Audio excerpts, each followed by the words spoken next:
Hello everyone, welcome back to our channel Ashish Coaching Classes.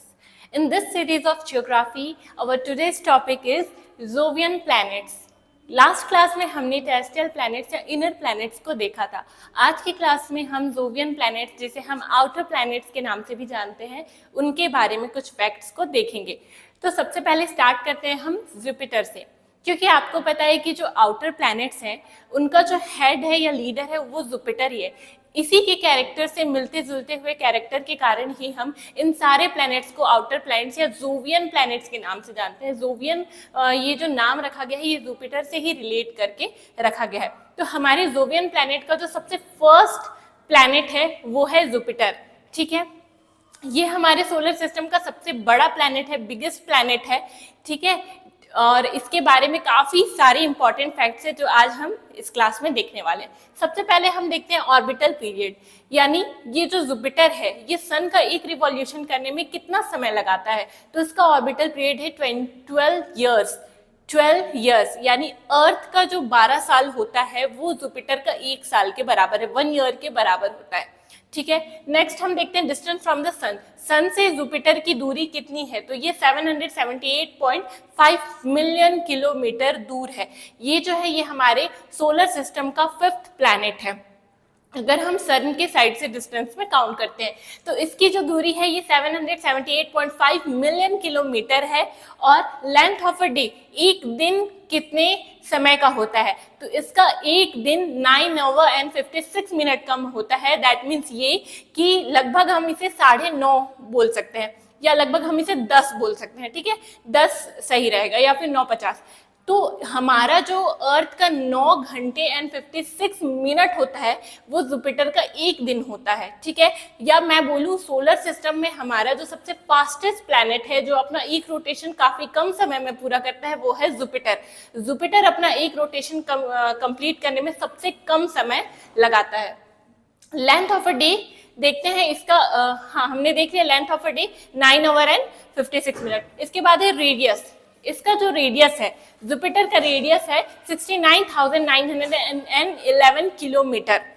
ये सबसे बड़ा planet है, इसका रेडियस भी काफी ज्यादा है। ठीक है, इसके बाद देखते हैं हम टेम्परेचर। जुपिटर का जो टेम्परेचर है ये -110 डिग्री सेल्सियस तक होता है, यानी ये काफी ठंडा प्लैनेट है अगर हम अर्थ से इसका कंपेयर करते हैं तो, क्योंकि हमें पता है कि इसका सन से डिस्टेंस भी काफी ज्यादा है। इसके बाद हम देखते हैं कलर। तो इसका जो कलर होता है वो जनरली येलो, व्हाइट, ऑरेंज के कॉम्बिनेशन में होता है, या हम बोल सकते हैं ये येलो ऑरेंज के कलर का होता है। अब कुछ इंपॉर्टेंट फैक्ट्स देखते हैं हम जुपिटर के बारे में। सबसे पहले Jupiter is also known as vacuum cleaner.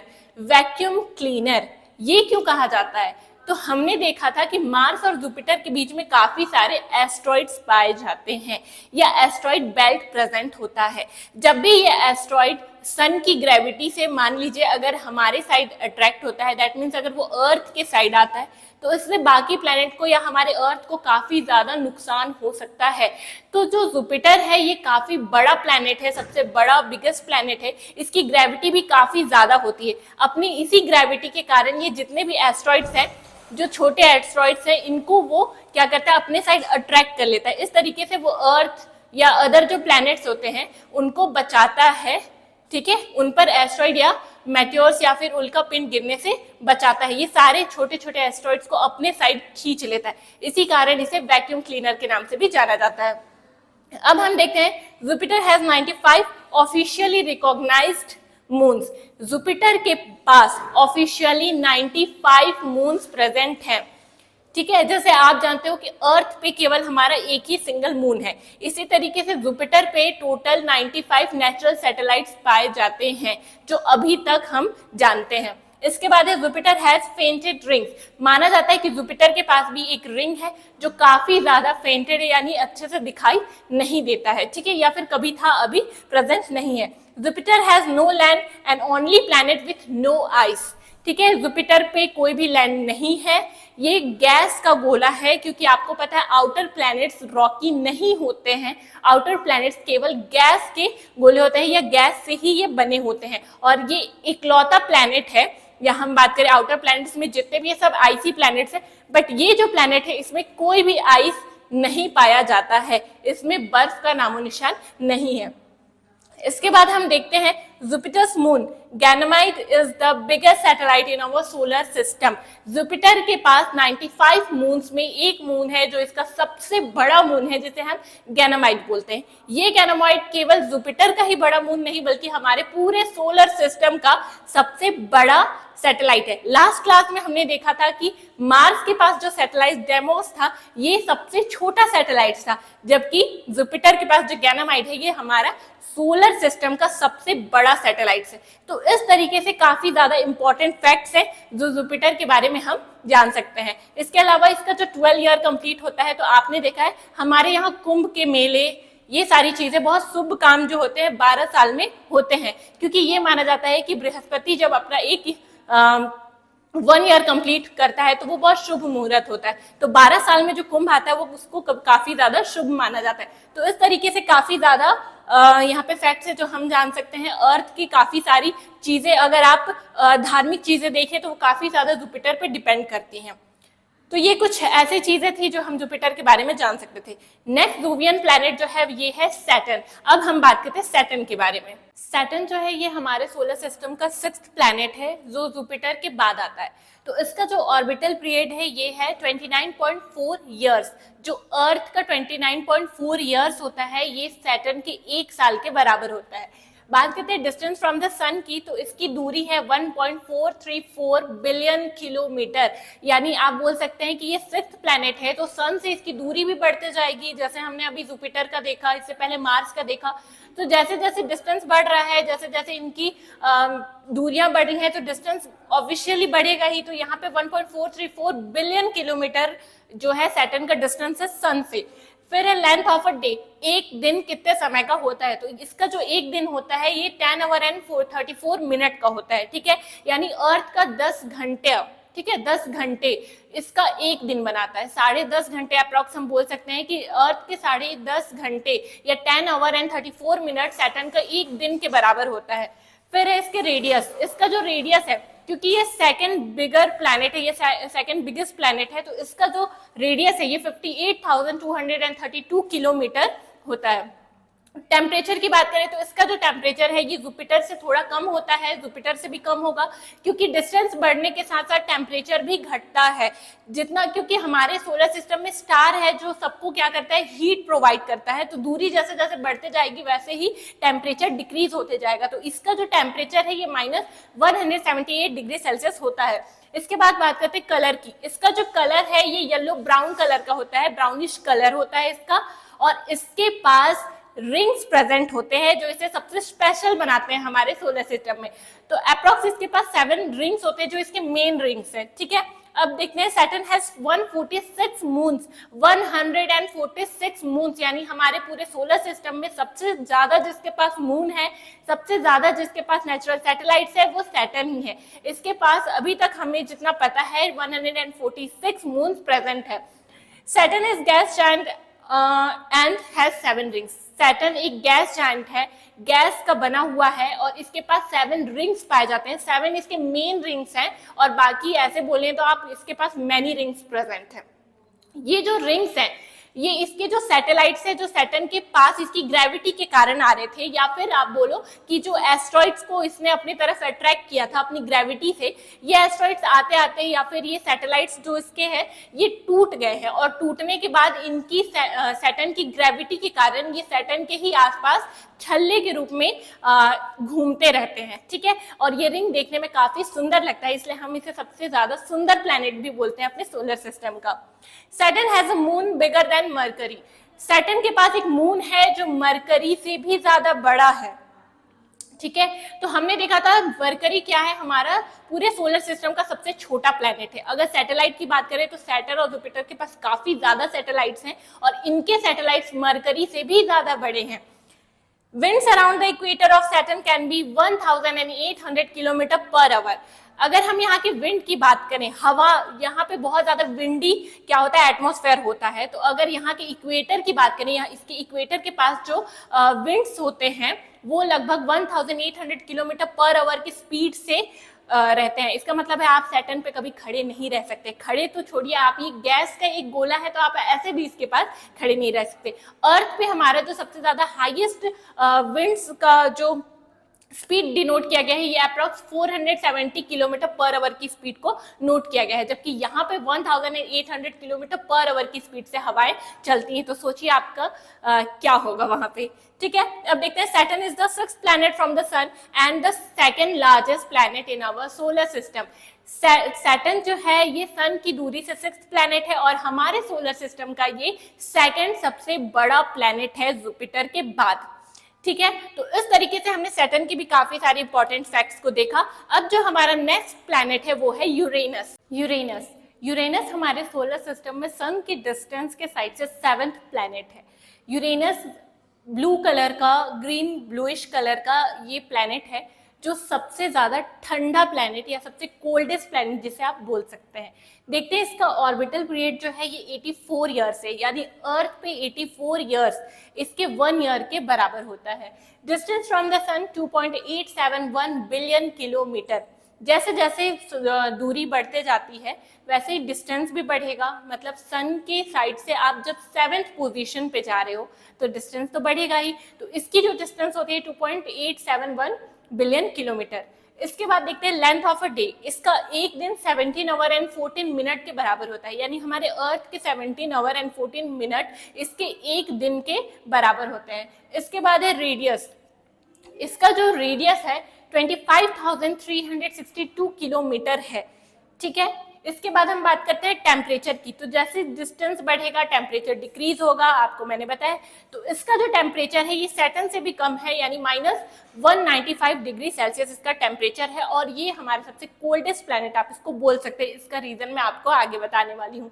तो कलर इसका जो है ये ब्लू ग्रीन कलर का है, क्योंकि इस पे मीथेन प्रेजेंट होता है। ठीक है, अब कुछ फैक्ट्स देखते हैं। तो Uranus has 28 known moons. Uranus के पास अभी तक हम जितना जानते हैं 28 मून्स प्रेजेंट है। इसके पास अपने 28 नेचुरल सैटेलाइट्स हैं। Uranus is 4 times wider than earth. Uranus का जो साइज है या इसके रेडियस की बात करें, ठीक है, तो ये इतना चौड़ा है कि मतलब आप जब इसको अर्थ से कंपेयर करते हो तो ये अर्थ के 4 टाइम्स के बराबर होगा। Uranus is one of the ice giant in the outer solar system. Outer solar system में ये क्या है, एक गैस जायंट नहीं। गैस जायंट कौन था? Jupiter and Saturn. ये एक आइस जायंट के फॉर्म में पाया जाता है। Uranus has a unique tilt that makes it appear to spin sideways. यहाँ पे कह रहा है कि यूरेनस के पास एक यूनिक टिल्ट है, यानी इसका झुकाव कुछ यूनिक है। इतना ज्यादा झुकाव है कि ऐसा लगता है कि ये अपने साइड से रोटेट कर रहा है। ठीक है, और इसका ये जो झुकाव है इसी के कारण ये सबसे कोल्डेस्ट प्लैनेट भी बन रहा है। ठीक है, क्योंकि ये इतना ज्यादा झुक जाता है कि इस पे सन की रोशनी प्रॉपरली नहीं पड़ पाती है, इसलिए ये सबसे ज्यादा ठंडा प्लैनेट है। क्योंकि और दूसरी चीज ये है कि यूरेनस को लेटा हुआ प्लैनेट के नाम से भी जाना जाता है। अब आगे देखते हैं, Uranus rotates from east to west. इसका जो रोटेशन होता है वो ईस्ट से वेस्ट की साइड होता है, जबकि other planets west to east move करते हैं। मैंने आपको स्टार्टिंग में बताया था कि हमारे सन की दूरी से जो सेकंड प्लैनेट है और सन की दूरी से जो सेकंड लास्ट प्लैनेट है, यानी कि वेनस एंड यूरेनस, ये ऐसे प्लैनेट्स हैं जो उल्टा रोटेट करते हैं बाकी प्लैनेट्स के अकॉर्डिंग। ठीक है, इसे हम लेटा हुआ ग्रह भी बोलते हैं, क्योंकि ये क्या है, बहुत ज्यादा झुका है। इसके झुकाव के कारण ये सबसे ज्यादा ठंडा है, जबकि दूरी में तो नेपच्यून सबसे ज्यादा दूर है। ठीक है, तो ये हमारा हो गया यूरेनस। यूरेनस के कुछ फैक्ट्स हमने देख लिए। अब हमारा जो लास्ट प्लैनेट है ये है नेपच्यून। अब हम देखते हैं कि नेपच्यून हमारा कैसा प्लैनेट है। नेपच्यून ये हमारे सोलर सिस्टम का सबसे लास्ट प्लैनेट है, या फिर प्लैनेट की जो हमने रैंकिंग की है इसमें 8th प्लैनेट नेपच्यून होता है। नेपच्यून का जो ऑर्बिटल पीरियड है ये 165 ईयर्स है, यानी सबसे ज्यादा समय जो सन के एक रिवॉल्यूशन को कंप्लीट करने में लेता है वो नेपच्यून लेता है, क्योंकि ये सबसे फास्टेस्ट प्लैनेट है और इसका ऑर्बिट भी काफी बड़ा है। ठीक है, डिस्टेंस फ्रॉम द सन, क्योंकि ये 8th प्लैनेट है, जैसे जैसे रैंकिंग बढ़ रही है डिस्टेंस भी बढ़ रहा है। 4.495 बिलियन किलोमीटर इसकी दूरी है सन से।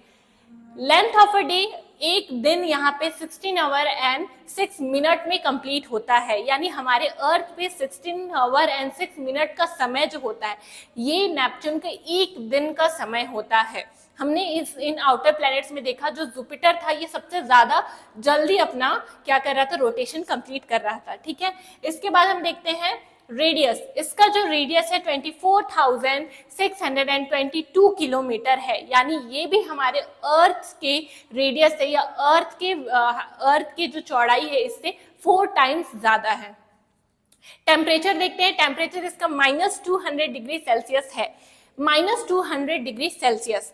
लास्ट में हमने जब यूरेनस का टेम्परेचर अभी इससे पहले देखा तो हमने -195 डिग्री सेल्सियस देखा, बट फिर भी वो सबसे कोल्डेस्ट प्लेनेट है, ना कि नेपच्यून, क्योंकि वहां पे जो सबसे ज्यादा मतलब कोल्डेस्ट यानी सबसे कम टेम्परेचर नापा गया है वो 224 है, -224 डिग्री सेल्सियस। इसलिए यूरेनस क्योंकि लेटा हुआ है इसलिए इसमें टेम्परेचर काफी ज्यादा कम है, इसलिए यूरेनस कोल्डेस्ट प्लेनेट है, ना कि नेपच्यून।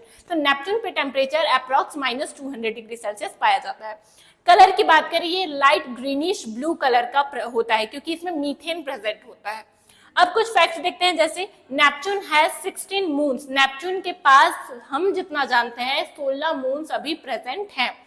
हमारी जानकारी के अनुसार अभी इसके पास 16 प्लैनेट्स हैं। Ice giant the most dense of the giant planets, क्योंकि ये आइस जायंट है और हमारे जितने भी जायंट प्लैनेट्स थे Jupiter, Saturn, Uranus and Neptune जो आउटर प्लैनेट्स है इसमें ये सबसे ज्यादा डेंस्ड प्लैनेट है क्योंकि ये आइस जायंट है। ठीक है, The planet's rich blue color comes from methane in its atmosphere. इसके एटमॉस्फेयर में मीथेन की मात्रा काफी ज्यादा है। सन से आने वाले रेज में ये रेड कलर को और ब्लू कलर को ट्रैप तो करता है लेकिन रिफ्लेक्शन केवल ब्लू कलर का करता है, इसलिए इसका जो कलर है ये रिच ब्लू कलर का दिखाई देता है। इसके बाद हम देखते हैं Neptune was the first planet located through mathematical calculations. Mathematical calculations के थ्रू 1846 में ये फर्स्ट प्लैनेट है जिसे डिस्कवर किया गया बाय मैथमेटिकल कैलकुलेशंस। तो इस तरीके से हमने अपने पूरे 8 प्लैनेट को देखा। हमने अभी अर्थ को हम स्किप करके रखें, अर्थ का क्योंकि चैप्टर काफी ज्यादा बड़ा होने वाला है और हम इसे डीपली पढ़ने वाले हैं। नेपच्यून के बाद जो हमारा प्लैनेट आता है ये है प्लूटो, जिसे हम अब प्लैनेट्स की कैटेगरी में नहीं रखते हैं। प्लूटो जो पहले प्लैनेट था बट अभी नहीं है, ये क्या था, नेपच्यून की ऑर्बिट को क्रॉस करता था, नेपच्यून के ऑर्बिट को क्रॉस करता था। बाकी प्लैनेट्स के मामले में या फिर बाकी प्लैनेट से कंपेयर किया जाए तो प्लूटो काफी ज्यादा छोटा प्लैनेट था, इसलिए इसका नाम चेंज कर दिया गया, इसे प्लैनेट्स की श्रेणी से हटा दिया गया। इसका नाम अभी प्रेजेंट में 13, 43 एंड 40 है। इस तरीके से हमने अपने सोलर सिस्टम के 8 प्लैनेट्स में से 7 प्लैनेट्स को देख लिया है। नेक्स्ट क्लास में हम आगे की क्लास में बात करेंगे अर्थ की। ठीक है, अभी उसमें काफी समय है, तो अभी हमने सोलर सिस्टम में जिन प्लैनेट्स की बात की आप इसे प्लीज रिवाइज कर लीजिएगा। आई होप कि आपको ये सारी जानकारी अच्छी लगी हो, तो please like, share and subscribe करिएगा। And thanks for watching.